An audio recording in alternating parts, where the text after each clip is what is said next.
क्या आप जानते हैं कि पांडव और कौरव बचपन में साथ खेलते थे? हाँ, वही लड़के जो बाद में महाभारत के सबसे बड़े दुश्मन बन गए।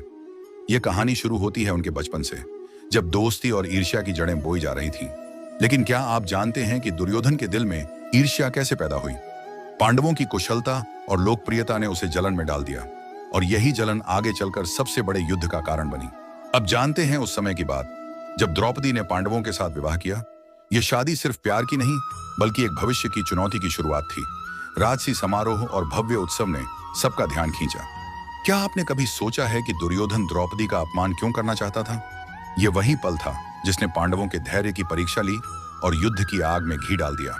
आपको पता है कि पांडवों को 13 साल के वनवास और 1 साल के गुप्तवास में क्या क्या सहना पड़ा।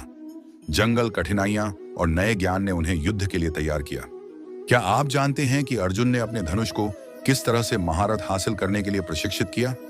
उसके लक्ष्य और लगन ने उसे अंततः कुरुक्षेत्र का सबसे महान योद्धा बना दिया। अब सवाल यह है कि अर्जुन ने युद्ध से मना क्यों किया, और वहीं भगवान कृष्ण ने उसे भगवत गीता का ज्ञान दिया। क्या आप जानना चाहते हैं कि कृष्ण ने अर्जुन को क्या समझाया? युद्ध शुरू हो गया। कुरुक्षेत्र की धरती पर पहली बार युद्ध की आवाजें गूंज रही हैं। हजारों योद्धा हाथियों और रथों के साथ यह युद्ध धरती को हिला देने वाला था। भीम का बल देखने लायक था। उसने एक साथ कई कौरवों को मात दी। सोचिए, यह शक्ति कितनी भयंकर थी कि हर कोई डर से कांप उठता। अब सबसे रोमांचक पल आया, अर्जुन और कर्ण की भयंकर लड़ाई। दोनों चतुर और शक्तिशाली, यह द्वंद्व युद्ध का सबसे निर्णायक क्षण था।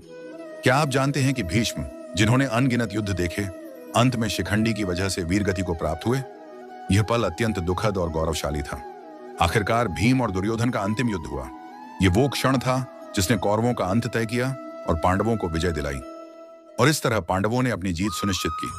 युधिष्ठिर ने राजसत्ता संभाली, लेकिन युद्ध की याद और अपने खोए हुए प्रियजनों का दुख हमेशा उनके साथ रहा।